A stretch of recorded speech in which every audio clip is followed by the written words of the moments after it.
আজকে দেখুন করিমগঞ্জের নামটা পরিবর্তন করা হলো, কিন্তু পরিবর্তন কেন করা হলো? এটা কি কোনো গণদাবি ছিল? কোনো জনমত নেওয়া হয়েছে? কাদের দাবি ছিল সেটা প্রকাশ্যে আনতে হবে। করিমগঞ্জ নিয়ে যে ফাটল ধরানো হয়েছে দুটো সম্প্রদায়ের মধ্যে, তা কিসের ইঙ্গিত বহন করছে? ক্যাবিনেট একটা সিদ্ধান্ত নিয়ে নিল, করিমগঞ্জের নাম পরিবর্তন হয়ে গেল। আমাদের করিমগঞ্জের নাম পরিবর্তন হতে গেলে যে জনপ্রতিনিধিরা জনগণের ভোটে নির্বাচিত হয়েছেন, সেই জনগণের জনমত কোথায় নিয়েছেন? কোন জনমত ছিল? কোন গণদাবি ছিল? যদি জনমত থাকে, যদি গণদাবি থাকে, তাহলে সেটাকে প্রকাশ্যে আনতে হবে।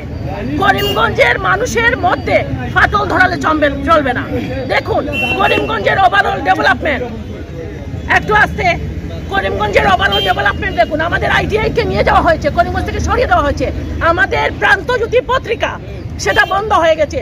শ্রীভূমি পরিবর্তন হলে আমাদের প্রান্তজ্যোতি পত্রিকা আবার চালু হোক, আমাদের করিমগঞ্জে আইটিআই ফিরিয়ে দেওয়া হোক, আমাদের মেডিকেল কলেজ করিমগঞ্জে স্থাপিত করা হোক। কেন করা হচ্ছে? মানুষের মধ্যে বিভেদ সৃষ্টি করে কেন জনগণকে ভাইয়ে লাগিয়ে দেওয়া হচ্ছে? শ্রীভূমি হলে কি মানুষের পেটের খিদে বন্ধ হয়ে যাবে, না করিমগঞ্জ থাকলে বন্ধ হবে? তাহলে ঐতিহ্যপূর্ণ একটা নাম চেঞ্জ করার আগে কেন সেটা জনমত নেওয়া হলো না? কেন? কিসের ইঙ্গিত বহন করছে? তাহলে আমাদের মাননীয় মুখ্যমন্ত্রী কি চাইছেন? আমাদের ভাইয়ে দাঙ্গা ফেসাদে সব বাঁধাতে, না কি চাইছেন? উন্নয়ন, এটা উন্নয়ন। কালকে করিমগঞ্জ হসপিটাল দেখলাম উপর ফেটে জল পড়ছে, করিমগঞ্জ সিভিল হসপিটালের বিল্ডিং এ।